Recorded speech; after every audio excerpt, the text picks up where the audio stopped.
Okay, we are live. Right, we're going to reconvene our morning hearing, continuing the conversation about H-132. Mike Covey will be joining us later, and Brenna Galdenzi is joining us via Zoom, I believe. And just for those watching, Representative Chapin has switched sides of the room for Thermal reasons. thermal reasons. She's borrowing Representative Logan's seat, and Representative Logan has been joining us via Zoom. Sign it. There we go. Yeah. Brenna, are you with us?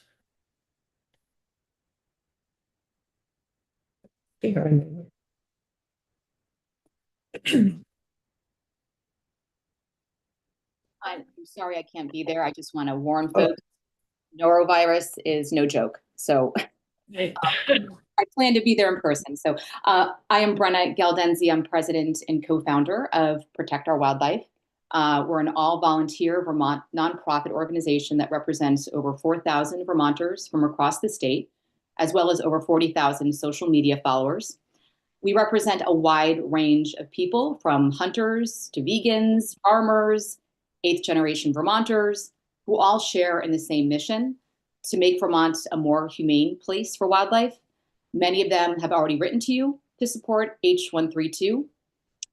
This bill should be a bill that a broad range of stakeholders should support. But unfortunately, as we've seen before, there are concerted disinformation campaigns that attempt to convince sportsmen and women that the bill is an attack on hunting rights in general. It's created confusion and hinders our ability to debate the merits of the bill. Most recently, lobbyists are informing people that the bill today is going to ban all predator hunting, which is not what the bill seeks to do. So I do appreciate to testify today on H-132 as it's written, not on what some suspect that it might have other intentions. So I am going to share, if I may, my PowerPoint presentation.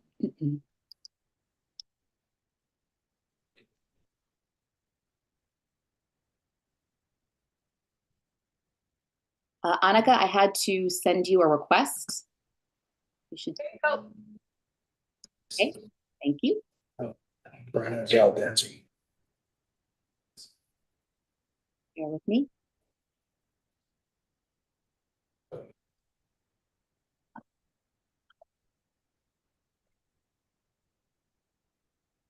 It is kind of a.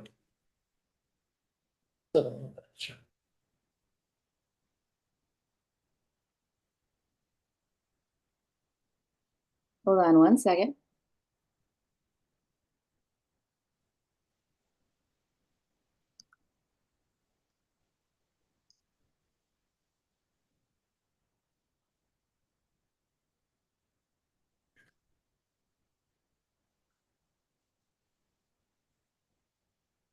Okay, can you all see that? Yes. Thank you. Okay.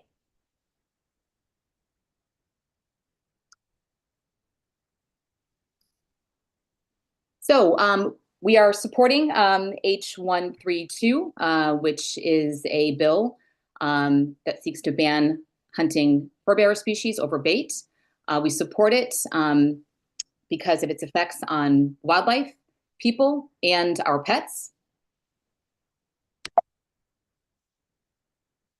The current regulations on the books prohibit most forms of hunting using bait. Bait is, as Council O'Grady shared, is already prohibited for most forms of hunting in Vermont, including for bear, deer, moose, and other species. However, hunters targeting bobcats, coyotes, foxes, and other fur bearer species may use bait, as well as hunt fur bearers at night with the aid of thermal scopes and high-tech game calling devices. And I only mention that because prohibiting the use of bait would not ban the hunting of coyotes and bobcats. There are other ways to hunt them. Bait may be even used on our shared public lands. And there's only one restriction per Vermont's hunting and trapping regulations, and I'll quote the regulation. It is illegal to hunt or take any wild animal using bait during any deer hunting season, except that trappers may use bait to take fur bears. So our concerns, it presents an enforcement challenge when bait is allowed for some species, but not others, which encourages illegal activity. To give an example, hunters acting illegally may use bait to hunt bears and claim they are targeting coyotes during the open season. Bear hunting season starts on September 1st. Coyote hunting season lasts all year. So somebody could set out a bait pile like the one seen here in Addison County and claim they're targeting coyotes when they could be targeting bears, which would be illegal. And it also makes it difficult for wardens to enforce the current baiting prohibition on the books. Another concern that we have is that baiting spreads disease among wildlife by encouraging unnatural congregation of animals in a small area. I know Sarah Gorsline has provided a number of different scientific research papers, but here's a quote from one of them. The paper is titled Impacts of Wildlife Baiting and Supplemental Feeding on Infectious Disease Transmission Risk. The quote, providing food to wildlife through supplemental feeding or baiting has great potential to negatively impact species health and represents a non-natural arena for disease transmission and preservation. And a link to the study is on the bottom of this slide. Another concern that is actually shared with Vermont Fish and Wildlife regarding the spread of disease and other risks. This is something that they posted on their public Facebook page, and we agree with them. Wildlife feeding also contributes to the spread of mange and other diseases by bringing individuals in close contact, leading to increased spread of disease agents. While wildlife diseases occur naturally, disease spread is significantly increased when wildlife concentrations are increased at artificial feed sites. And that's exactly what bait piles are. Another concern is the risk for the spread of the highly pathogenic avian flu, HPAI. It spreads through contaminated environments such as soil, water that has been in contact with infected birds. Infected birds can spread avian influenza through their saliva, nasal secretions, and feces. Since 2022, HPAI has been detected in the US in bobcat, coyote, red fox, fisher, raccoon, and other wildlife or other wild mammals. And all of the species mentioned here are classified as fur bearer species. The photos here were taken by a Vermont resident in Addison County. The photo on your left shows chickens and other animals from a farm that were used to bait coyotes. And then the other photo is pheasants that were used as bait. And important to reiterate is that baiting for fur bearers is largely unregulated. So that raises the concern, what if some of these poultry, chickens and other livestock, had HPAI, were then used as bait to hunt bobcats and foxes and other fur bearers, thereby spreading that, to wildlife, including birds of prey who also feed on this. So owls and hawks and protected species. So there is the issue of baiting really being an unregulated practice. And there's a link to a study supporting this on the bottom of the slide. A big concern that we have is that baiting, it attracts these animals, coyotes and bobcats, into public places, including residential areas. And so Fish and Wildlife warns that feeding wildlife can habituate wild animals to people, leading to dangerous conflicts. And that is something that we do agree that, we don't want to draw these animals into public spaces. And so when we hear Mr. Bradley talk about, dangers of coyotes, well, we shouldn't be luring them into places where the public recreates. And this is a pile of perch that a Vermont citizen photographed that was used for baiting. And interestingly, the same people who complain about coyotes, bobcats, and other wildlife causing problems are often the same people who are luring them with bait piles. And that doesn't make much sense. Another concern, it endangers pets who are lured to bait. In recent years, there have been 3 incidents in Vermont that we know of involving domestic dogs that were shot by hunters over bait piles. Bait can also make pets sick, so it's not just the concern of animals being mistaken for coyotes and shot and killed. Animals that are feeding off of tainted meat, again, not knowing what that bait is since it's unregulated, puts domestic animals at risk. This here is from a Vermont game warden's report of a dog that was shot and killed over a bait pile in Barrytown. Mr. Boisvert went to his garage where he has a west-facing window, which has a clear shooting lane to the bait.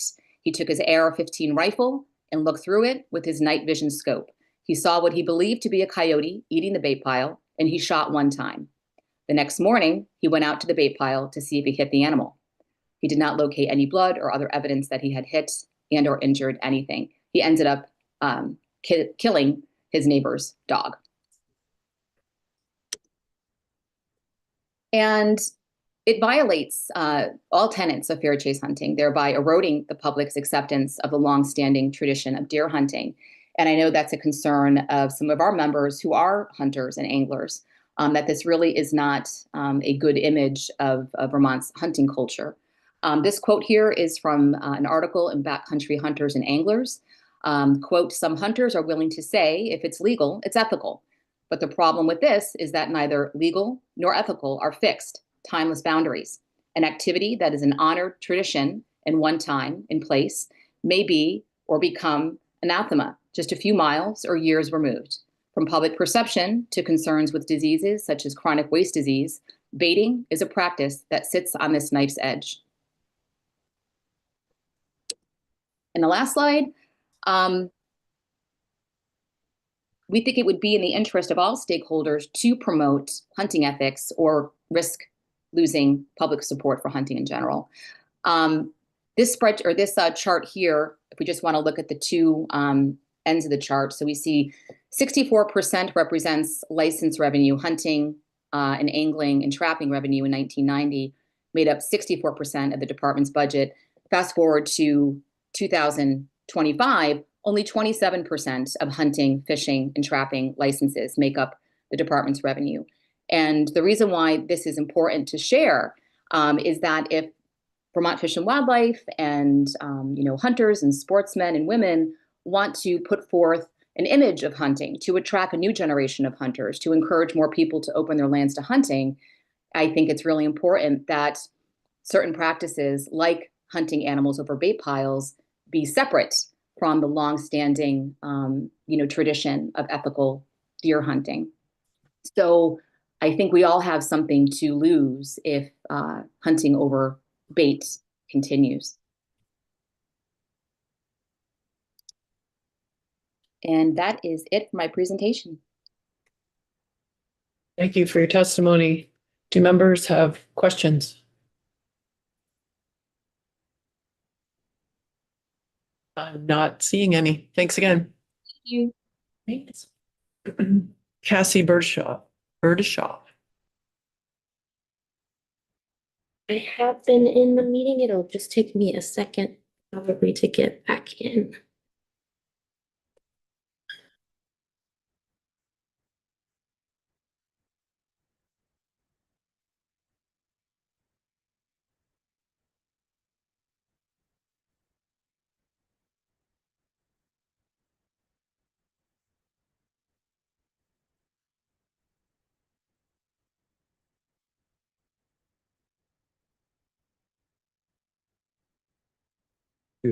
Yes.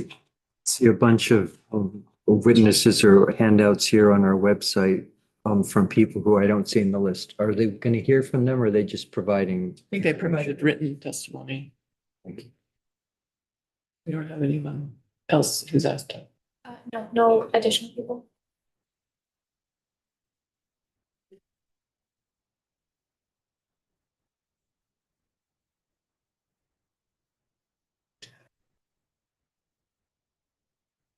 Yeah.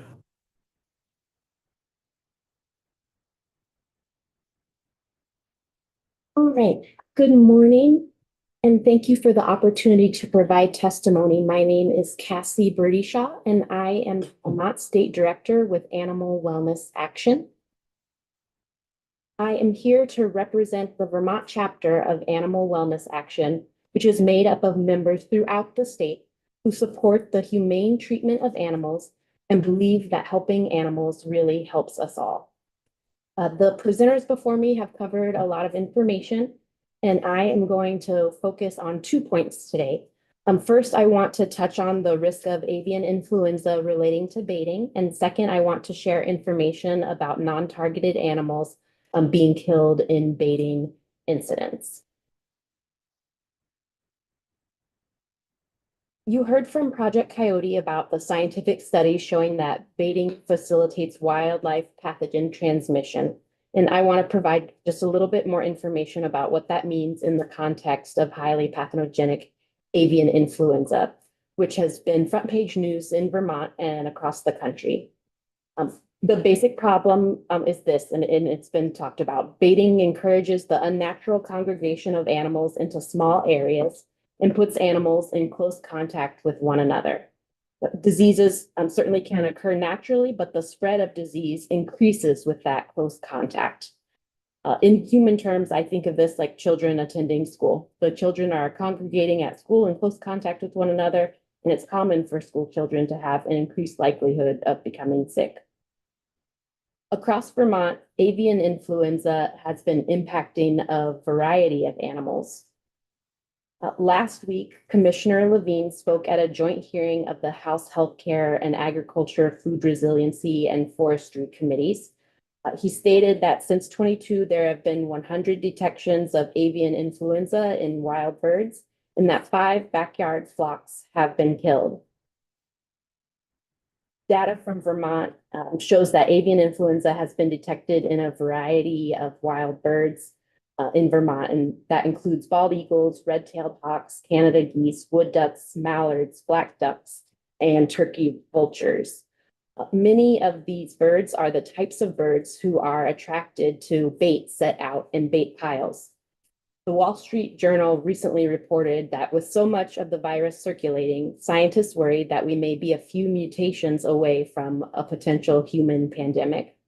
The first US patient died from highly pathogenic avian influenza, known as H5N1, in January. The spread of avian influenza is something that I think we all want to prevent as much as possible for the sake of wildlife, for domestic animals, and for the sake of people. The second issue that I want to cover is non-targeted animals being killed in baiting incidents. This is a picture of Sadie. She's one of the dogs who you heard has been killed in Vermont. You heard directly from Amy Stewart, and so I'm not going to retell the story of Sadie. But I will tell you about 2 more incidents. In this one, Rambo was killed by a man I'll call Mr. B. And it's been mentioned, Mr. B used an AR-15 rifle with a knife scope to shoot Rambo from the window of his garage. He believed that Rambo was a coyote, and he did not check on the animal that he had shot. Rambo's owner learned the next day that Mr. B, his neighbor, had killed Rambo. And the last incident I want to tell you about dog deaths in Vermont is Scouts. Scout belonged to a nearby, to a married couple who were both Iraq War veterans, and they had let Scout out for a routine break. Scout was found about 400 yards from Scout's home. He had been shot in the head next to a bait pile. Scout's owner shared these words: "We were with her for 10 years. She played an important role in our lives and helped me readjust to civilian life."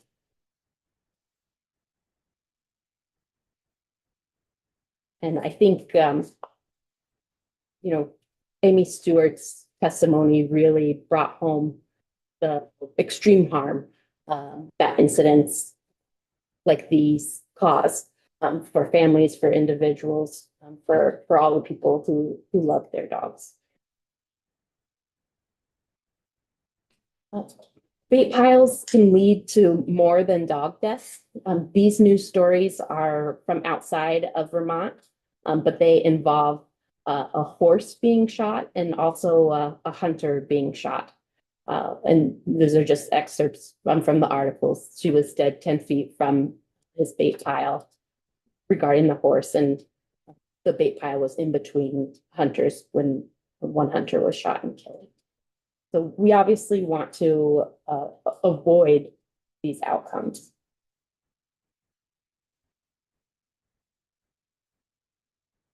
News stories like these are from Vermont. They are about the pet shootings that I briefly talked about. And news stories like these hurt the reputation of hunters in Vermont. So I'm hopeful of working together with hunters to reduce unnecessary violence so that all Vermonters can safely enjoy outdoor recreation and the outdoor recreation of their choice. So it will come as no surprise to all of you that many Vermonters own dogs. According to the American Veterinary Medical Association, 28% of Vermont households own a dog. And public lands are for shared recreation. Yet Vermont allows baiting fur bearers on a variety of public lands where dogs are not required to be leashed. This is creating a dangerous situation. Baiting also appears to attract pets to private property. It essentially lures pets away from their owner's land and other lands where pets are lawfully allowed to recreate. And it just creates a dangerous situation that ends in tragedy. And we've seen multiple tragedies happen here in Vermont. Even when pets aren't killed, baiting can create a dangerous situation when it attracts pets to harmful bait, such as tainted meat. So I want to introduce you to my dog. Her name is Winnie. And Winnie and I love to enjoy Vermont's outdoor recreation opportunities together. I've lived in Vermont for about 10 years, and I came for law school and at Vermont Law and Graduate School, but I stayed because of the rural treasure that is Vermont and because of all the amazing recreation opportunities that are here. So that's what I wanted to share with you today. Please support H132 to help keep wildlife, pets, and people safe. And I appreciate the opportunity to give this testimony. Thank you for your testimony. Do members have questions? Not seeing any. Thank you again. Chris Tustin in the Zoom room.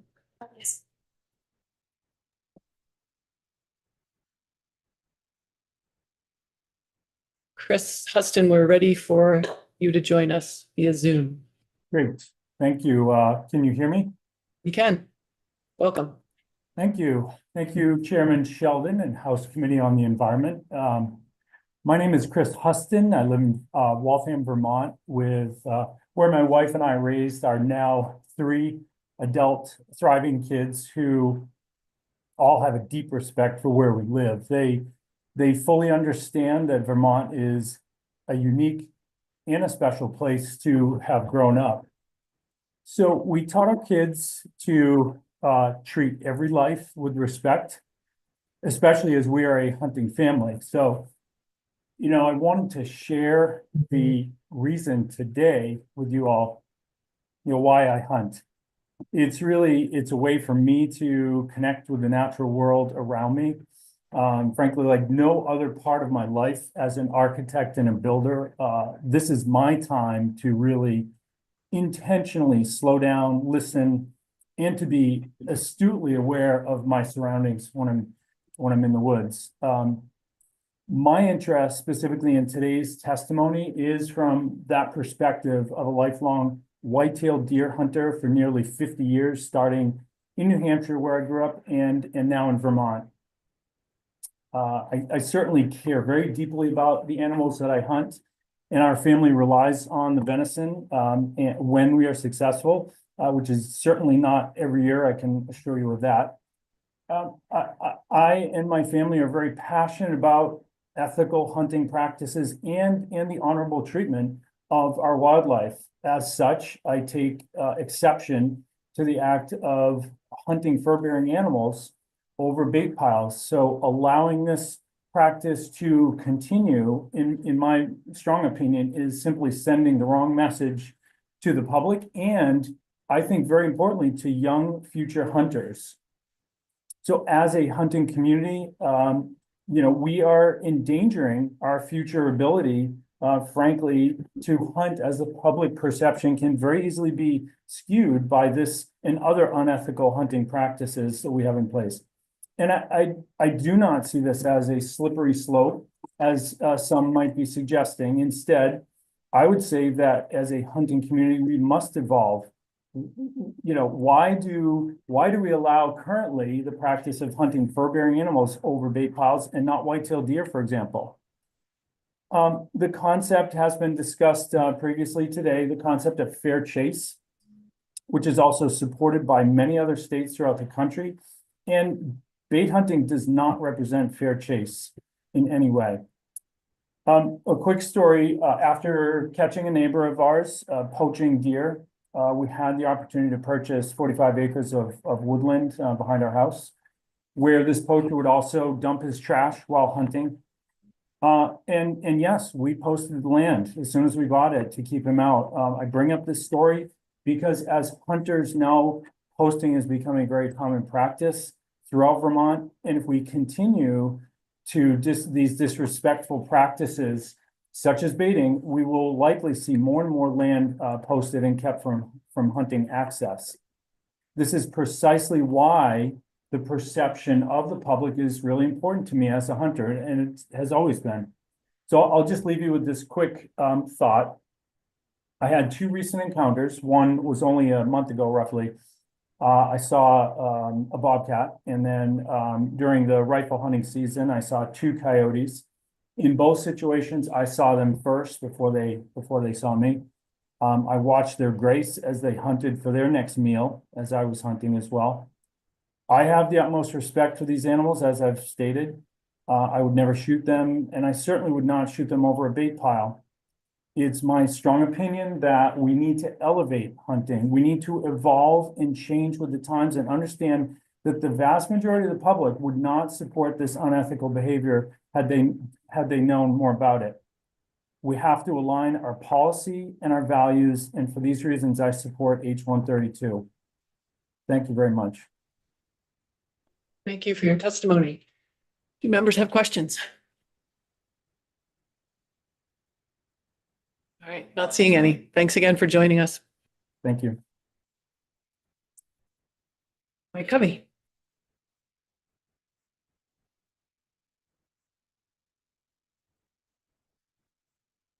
We need a smaller desk.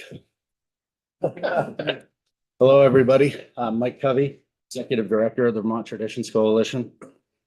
Our take on this is that the premise behind this bill, the idea that we need to somehow bring fur bearer hunting in line with that of big game species, is factually inaccurate. H132 appears to be driven by activism, but not any biological imperative. So it's been compared to baiting of other species, and the state currently prohibits baiting of big game. Baiting of waterfowl is federally prohibited under agreements in the Migratory Bird Treaty. Despite the fact that we are not currently baiting bears, however, there may come a time where that is a practical approach to managing their population limits.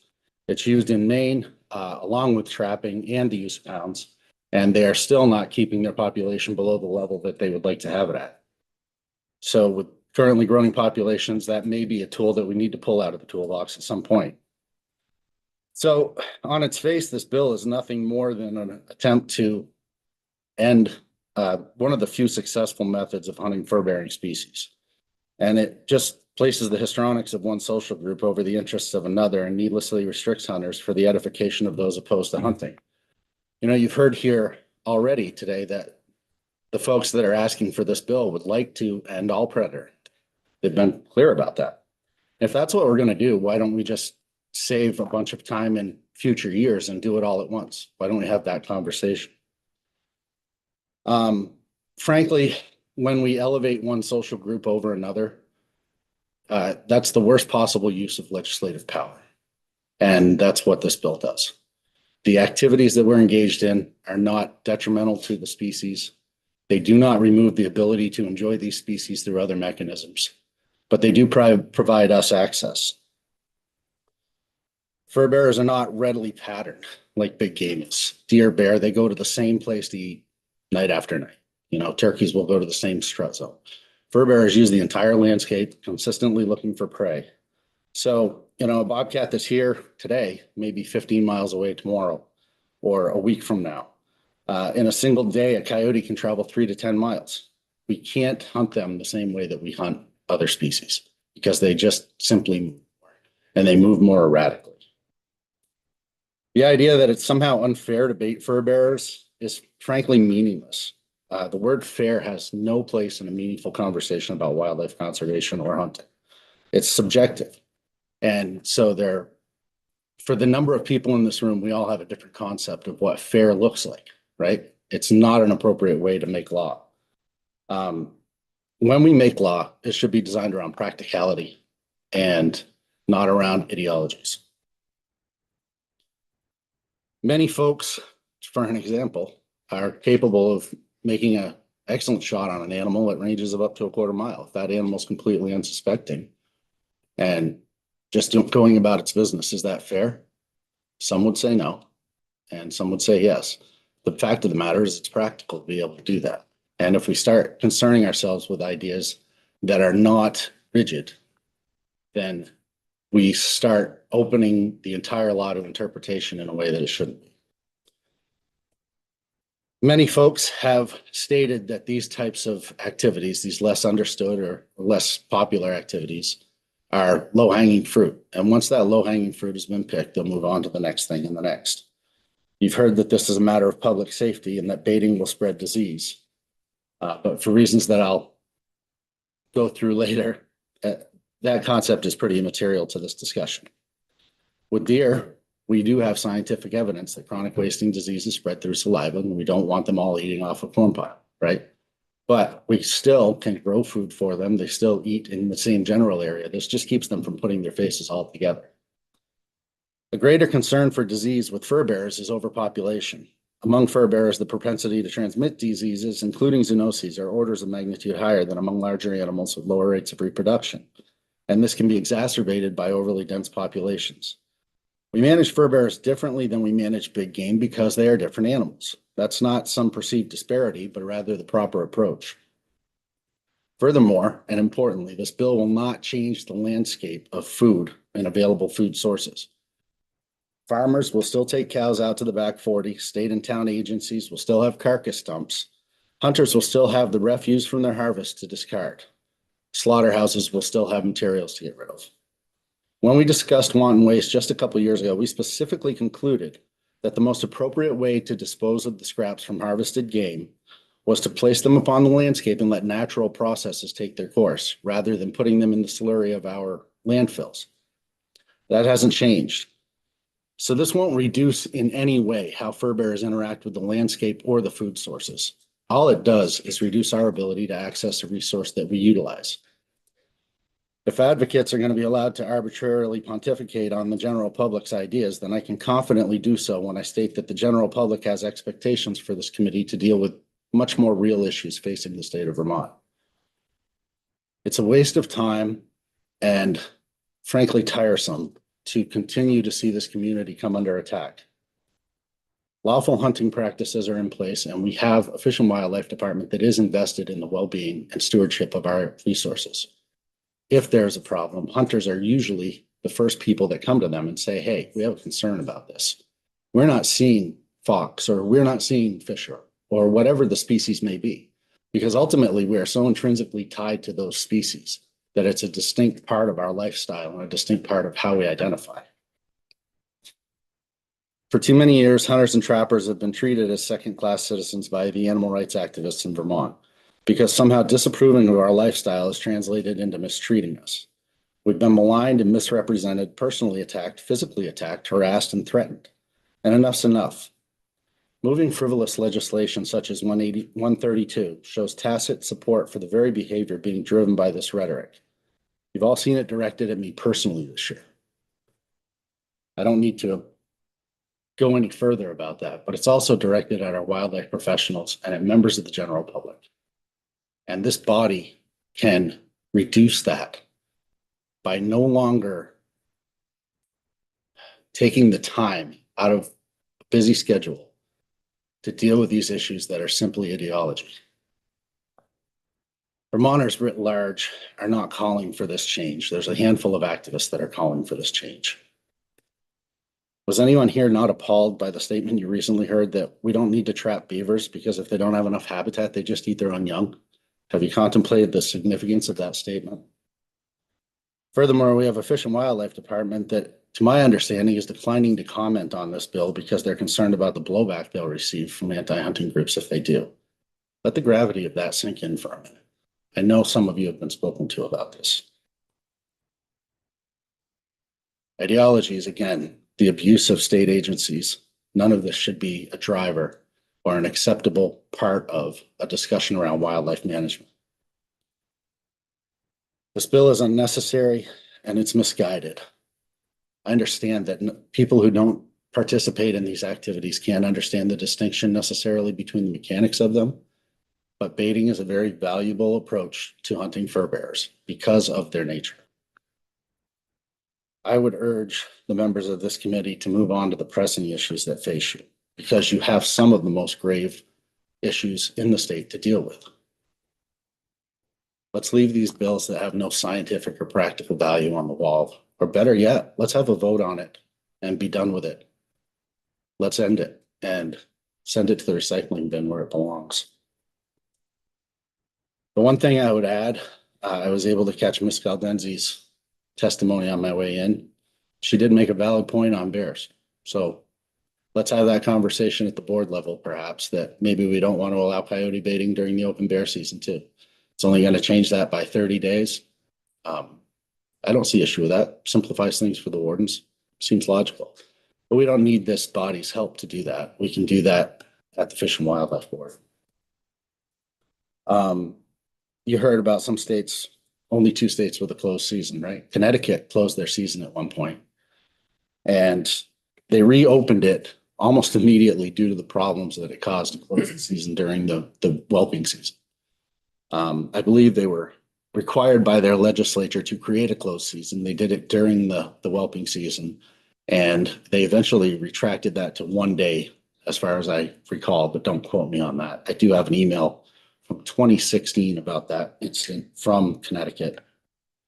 A couple other things I caught before my previous meeting. The concept of wolves repopulating Vermont and population numbers, direct population numbers.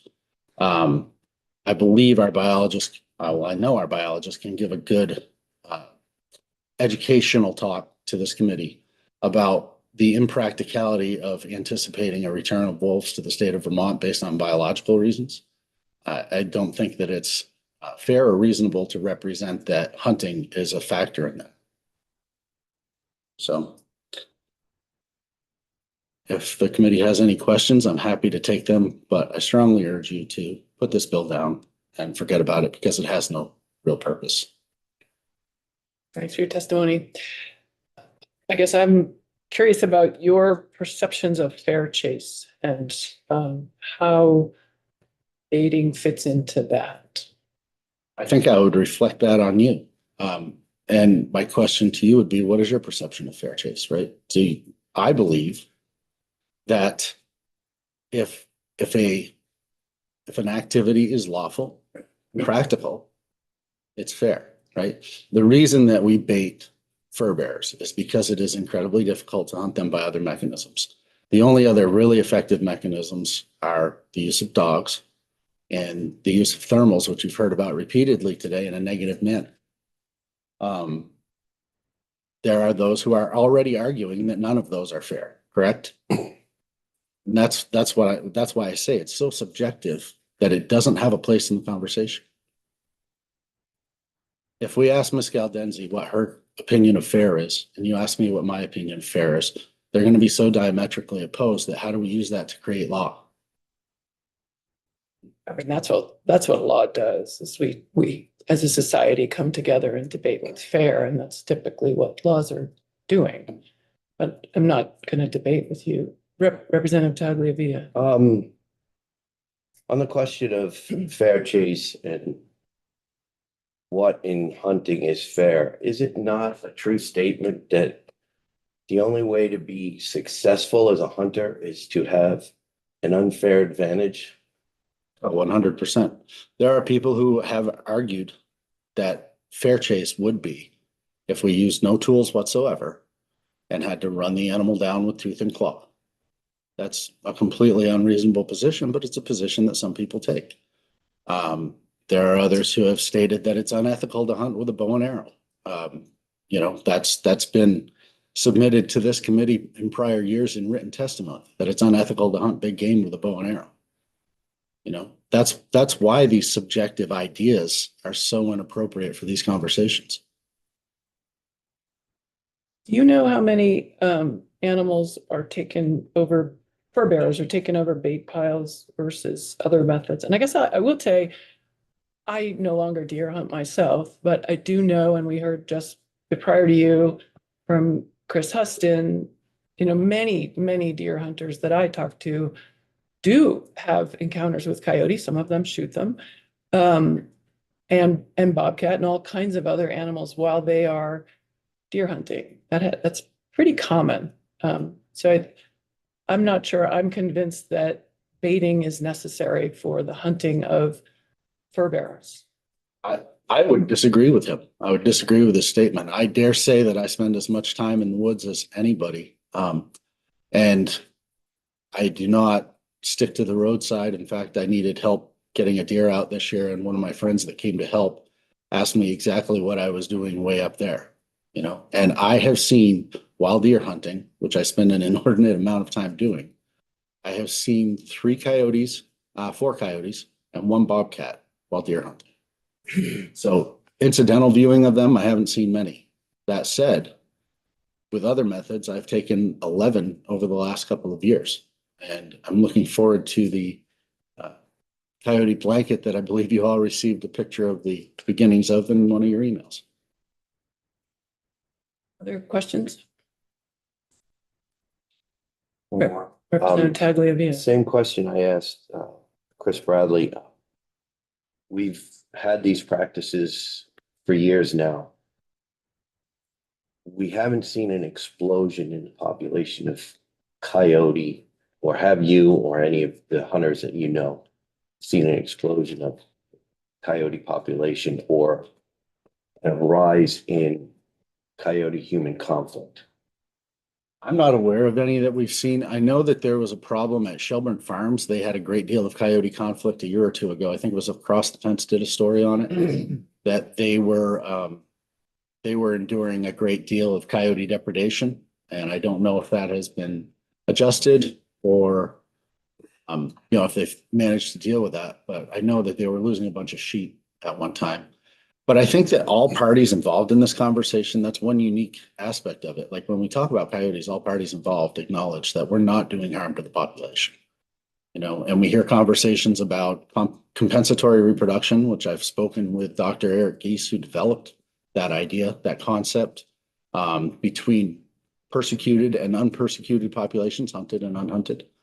And the bottom line comes down to healthier animals have larger litters. And shouldn't the goal for all of us be to have the healthiest possible animals on the landscape? And when we meter those populations through the activities that we engage in, hunting, trapping of these fur bearers, I don't dare say that we prevent unhealthiness in those populations, but we certainly have the capacity to reduce it and mitigate it. And I think that's valuable. Representative Nora. do you see any unintended consequences of this bill if it were enacted? Well, right now, the animals that come to these food sources are potentially being harvested.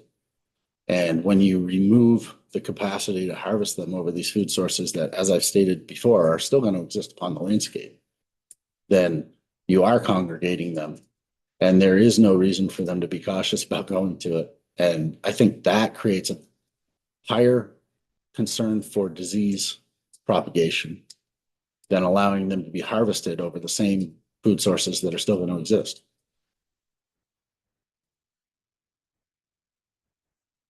Representative Austin. Yep.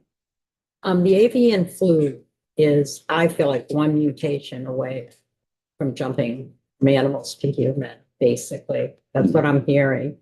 So that adds another element to this conversation. I'm wondering what your thoughts are on that. Again, my thoughts are that while that concern may be valid, it's also irrelevant to this conversation about whether or not we can hunt over these food sources, because the food source itself is still going to remain.